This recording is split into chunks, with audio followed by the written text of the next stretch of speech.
Sir ನಮಸ್ಕಾರ. ಇತಿಹಾಸ ಪ್ರಸಿದ್ಧವಾದಂಥ ನಂಜನಗೂಡಲ್ಲಿ ಇವತ್ತು 10 ವರ್ಷದ ಹನುಮ ಜಯಂತಿ ಆಚರಣೆ ತಾವು ಕೂಡ ಬಂದಿರಾ, ಏನು ಹೇಳ್ತೀರಾ? ಹನುಮ ಜಯಂತಿ ಪ್ರತಿ ವರ್ಷ ನಡೆದಂತೆ ಈ ವರ್ಷ ಕೂಡ ನಡೀತಾ ಇದೆ. ಭಾಳ ವಿಜೃಂಭಣೆಯಿಂದ ಮತ್ತು ಶಾಂತಿಯುತವಾಗಿ ಪೊಲೀಸ್ ಇದಕ್ಕೆ ಯಾವುದೇ ಥರ ಅಡಚಣೆಗಳಾಗಲಿ ಮಳೆ ಆಗಲಿ ಈ ಥರ ಬಂದಿಲ್ಲ ಇದೆ.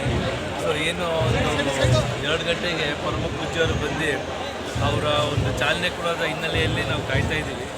ಕೊಟ್ಟ ಮೇಲೆ ಸುಮಾರು ಒಂದು 4-5 ಗಂಟೆಯಿಂದ ಸುಮಾರು 2 ಗಂಟೆ ವರ್ಷದಲ್ಲಿ ನಾವು ಸರ್, ಇವತ್ತು ಇಡೀ ನಂಜನಗೂಡು ಕೇಸರಿಮಯ ಆಗಿದೆ. ತಾವು ಕೂಡ ಕೇಸರಿ ತೊಟ್ಕೊಂಡು ಬಂದಿದ್ದೀರಾ. ಹಾಗೆಯೇ 10 ವರ್ಷದ ತಮ್ಮ ಒಂದು ಅಧಿಕಾರ ಅವಧಿಯಲ್ಲಿ ಕೂಡ ಇದನ್ನು ಚಾಲನೆ ಆಯಿತು. ಏನಂತ ಹೇಳೋಕ್ಕೆ ಇಷ್ಟಪಡ್ತೀರಾ ಸರ್? ತಮ್ಮ ಅವಧಿಯಲ್ಲಿ ಏನೇನಾಗಿತ್ತು ಈ ವಿಚಾರವಾಗಿ?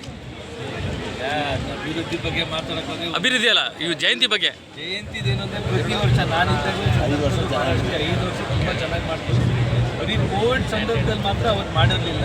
ಅದು ಬಿಟ್ಟರೆ ಮಿಕ್ಕಿದೆಲ್ಲ ವರ್ಷಗಳೆಲ್ಲ ತುಂಬ ಚೆನ್ನಾಗಿ ಮಾಡ್ಕೊತಿದ್ವಿ. ಒಂದು ಥರ ಯಾವುದೂ ಥರ ಐತಿಗಳು ಆಗಲಿಲ್ಲ. ಇಲ್ಲೇ ಬಿಗಿ ಪೊಲೀಸ್ ಬಂದೋಬಸ್ತ್ ಜೊತೆಗೆ ನಮ್ಮೆಲ್ಲ ಕಾರ್ಯಕರ್ತರು ಮತ್ತು ಹನುಮ ಭಕ್ತರು ಕೂಡ ಸೇರಿ ಇವತ್ತು ಭಾಳ ಇತಿಹಾಸದಲ್ಲಿ ಇಡೀ ಮೈಸೂರು ಗ್ರಾಮಾಂತರದಲ್ಲೇ ಈ ಹುಣಸೂರಲ್ಲಿ ನಡೆಯೋದೇ ಬೇರೆ, ನಮ್ಮ ನಂಜನಗೂಡಲ್ಲಿ ನಾವು ಆಗೋದೇ ಬೇರೆ ಇಲ್ಲ. ಇದು ಎಲ್ಲಕ್ಕಿಂತ ದೊಡ್ಡದಾಗಿ ದೊಡ್ಡ ಮಟ್ಟದಲ್ಲಿ ಹನುಮ ಜಯಂತಿ ರಾಜ್ಯ ಮಟ್ಟದ ಎಲ್ಲ ಸಾಂಸ್ಕೃತಿಕ ಕಲಾವಿದರು ಕೂಡ ಬಂದಿದ್ದಾರೆ. ಹಾಗೆ ಅದ್ರ ಬಗ್ಗೆ ತಮ್ಮ ಭಾಜಪದವ್ರು ಯಾರನ್ನ ತಮ್ಮ ಜೊತೆಗೆ ಇದ್ದೀರಾ? ಇವತ್ತು ಕೈ ಜೋಡಿಸಿದ್ದೀರಾ? ಭಾಜಪದವ್ರು ಯಾರನ್ನ ತಮ್ಮ ಜೊತೆ ಕೈ ಜೋಡಿಸಿದ್ದೀರಾ? BJPಯವರು ನಾಯಕರು ಹೌದು, ಯಾರೆಲ್ಲ ಬಂದಿದ್ದಾರೆ? ಎಸ್ ಟಿ ಮೋಶ ಆಗಿರ್ಬೋದು. ಜೊತೆ ಈಗ ನಮ್ಮ ಚಿಕ್ಕರಂಗ ನಾಯಕರು ಉಪಾಧ್ಯಕ್ಷರು ಇದ್ದಾರೆ. ಜಿಲ್ಲಾ ಮಟ್ಟದಲ್ಲಿ ಆಮೇಲೆ ನಮ್ಮ ಪಕ್ಷದ ಮಂಡಲ ಅಧ್ಯಕ್ಷರು, ಆಮೇಲೆ ಎಲ್ಲ ಪಕ್ಷದ ಹಿರಿಯ ಮುಖಂಡರು ಎಲ್ಲರೂ ಕೂಡ ಸೇರಿದ್ದೀವಿ ಇಲ್ಲಿ. ಸೊ ಹಾಗಾಗಿ ಇವತ್ತು ಭಾಳ ಚಿಕ್ಕವಾಗಿ ಇವತ್ತು ಕಾರ್ಯಕ್ರಮ ನಡೆಸ್ತಾ ಇದ್ದೀವಿ. ತಾವು ಪ್ರಸಾದ್ ಸರ್ನ ನೆನೆಯೋದಾದ್ರೆ ಏನು ಹೇಳ್ತೇವೆ ವಿಚಾರ ನೆನೀತೀರಾ ಇವತ್ತು ಈ ದಿನದಲ್ಲಿ?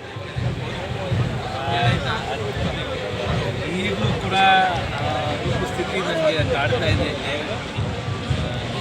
ಒಂದು ಕಡೆ ನಿಮ್ಗೆ ಆಶೀರ್ವಾದ ಮಾಡ್ತಾ ಇದ್ದಾರೆ ಅಂತ ಅನ್ಕೊಳ್ತೀನಿ. ಹಾಗೇನೆ ಇದ್ದಿದ್ರು ಕೂಡ ಅವರು ಇವತ್ತು ಖಂಡಿತ ಬಂದೇ ಬರ್ತಿದ್ರು ಈ ಒಂದು ಸಂದರ್ಭದಲ್ಲಿ.